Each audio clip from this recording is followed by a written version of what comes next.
राष्ट्र में लाडली लक्ष्मी की कल्पना को समर्पित किया। हमारे देश में पहली बार भारतीय जनता पार्टी के नेतृत्व ने गरीब घर की बेटी को लक्ष्मी मानकर उस गरीब घर की बेटी को समर्पित एक योजना बनाई और आज पूरे प्रदेश में 46 लाख बेटियां ऐसी जो लाडली लक्ष्मी योजना के अंतर्गत लखपति बन चुकी हैं।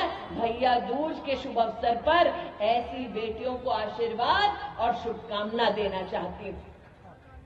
हमारे पूरे प्रदेश में हमने न सिर्फ बेटी को लक्ष्मी माना, बल्कि विशेष गरीब परिवार में जन्मी बेटी की सहायता करने के लिए उसको साइकिल दिलवाई, गणवेश दिलवाया, ताकि बेटी सुरक्षित माहौल में जन्म ले, बेटी पढ़े, बेटी बचे और बेटी आगे बढ़े।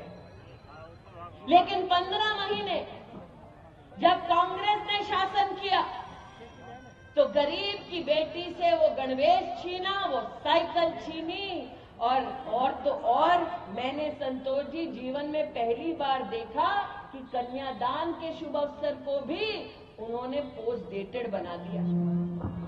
आज मैं यहां उपस्थित सभी नागरिकों से पूछना चाहती हूं, कन्यादान से बड़ा कोई दान है?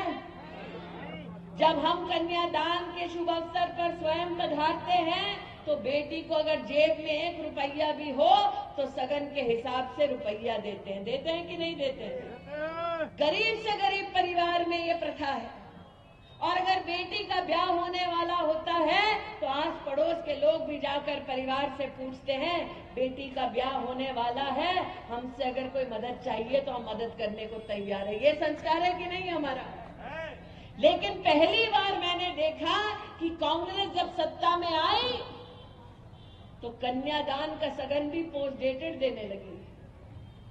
ऐसा छलावा कभी संस्कार के साथ नहीं किया जो कांग्रेस पार्टी ने कर दिखाया मध्य प्रदेश की पुण्य धरा पर।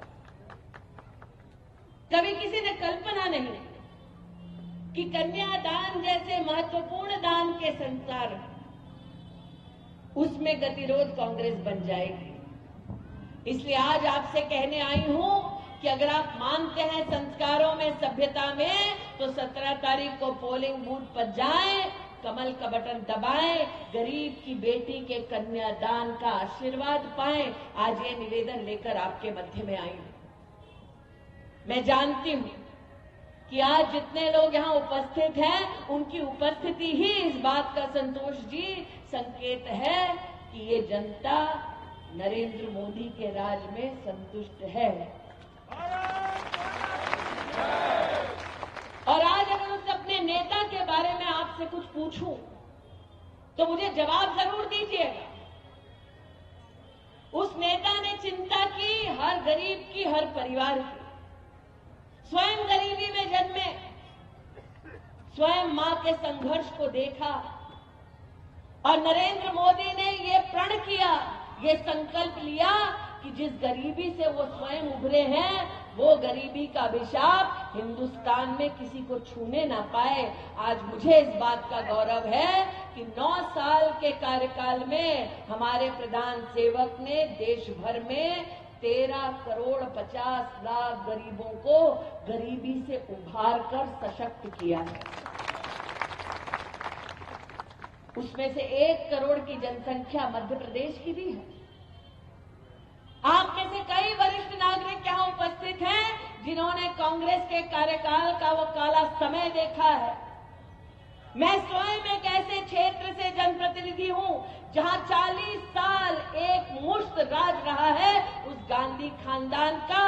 ना वहां जिले में कलेक्टर का ऑफिस बना, ना वहां जिले में फायर स्टेशन बना, ना जिले में कभी कोई मेडिकल कॉलेज बना, ना जिले में कभी अस्पताल में सीटी की मशीन आई, एक्सरे की मशीन भी भाजपा की सरकार लाई। ये बातें आज आपको इसलिए बता रही हूं क्योंकि कांग्रेस की नेतृत्व की एक ही निशानी है, उनको गरीबी अपनानी है कि गरीब गरीब रहे, ताकि कांग्रेस के नेताओं के सामने हाथ फैलाकर झुका रहे गरीब। मोदी का संकल्प है कि गरीबी से लोगों को उभारो और नव भारत के निर्माण में उसे सशक्त कर प्रगति के पथ पर उसे चलाओ। इसलिए आज आपसे कहने आई हूं कि कांग्रेस पार्टी विशेष इस विधानसभा क्षेत्र सिहोरा में अलग अलग प्रपंच करेगी, अलग अलग दुष्प्रचार करेगी। उनके झांसे में नहीं आना है। 17 तारीख को पोलिंग बूथ पर जाकर कमल का बटन दबाना है, संतोष जी को जिताना है और भाजपा की सरकार को बनाना है। और क्यों भाजपा की सरकार बनाना है? क्योंकि भाजपा के नेतृत्व ने, भाजपा के पूरे संगठन ने, आज मैं कार्यकर्ता होने के नाते डंके की चोट पर कहती हूं कि जब कोरोना के काल में मौत मंडरा रही थी सर पर, तब कांग्रेस का कोई नेता गरीब और जनता के मध्य में दिखाई नहीं दिया। भारतीय जनता पार्टी के कार्यकर्ताओं ने घर घर जाकर मास्क बांटा, सैनिटाइजर बांटा। किसी को डॉक्टर की दवाई की जरूरत हुई तो भारतीय जनता पार्टी का कर्मठ और निष्ठावान कार्यकर्ता जनता के काम आया।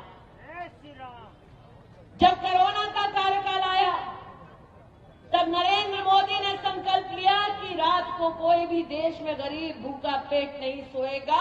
80 करोड़ नागरिकों को मुफ्त का 2.5 साल से राशन पहुंच रहा है। पहुंच रहा है कि नहीं पहुंच रहा? सबको मिल रहा है कि नहीं मिल रहा? अब जो हाथ उठा के मुझे बता रहे मिल रहा है, वही हाथ दिल पर रखकर बताओ भैया, अगर सोनिया मैडम की सरकार चल रही होती रिमोट से दिल्ली में, तो गरीब को 2.5 साल मुफ्त का राशन घर तक पहुंचता?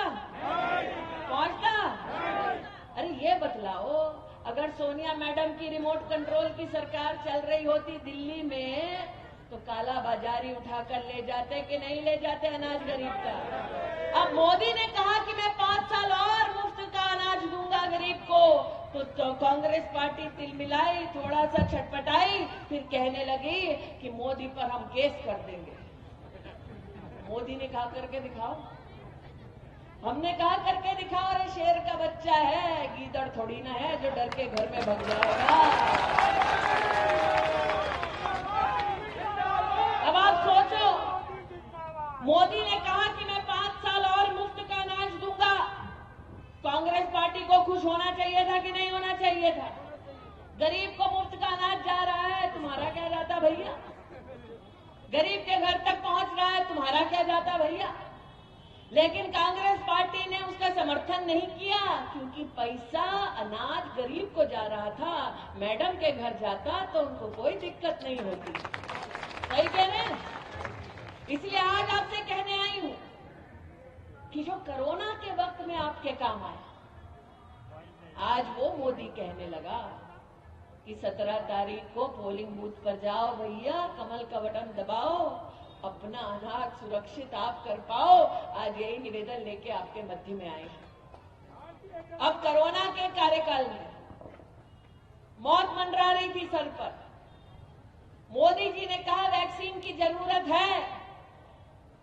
मोदी जी ने कहा अब हिंदुस्तान विदेशियों के सामने, गोरों के सामने हाथ नहीं फैलाएगा, हिंदुस्तानी अपने देश में वैक्सीन बनाएगा। बोला कि नहीं बोला? अब अगर मोदी छाती ठोक के कहे कि हिंदुस्तानी अपने देश में वैक्सीन बनाएगा, तो हिंदुस्तानी पर भरोसा करके गलत किया क्या? नहीं ना। इतना है ना तब हिंदुस्तानियों में कि हम अपने घर में, अपने देश में वैक्सीन भी बनाएंगे, देशवासियों को भी लगाएंगे, 160 देशों तक पहुंचाएंगे। हिंदुस्तान में उतना दम है कि नहीं है? लेकिन राहुल जी ने क्या कहा?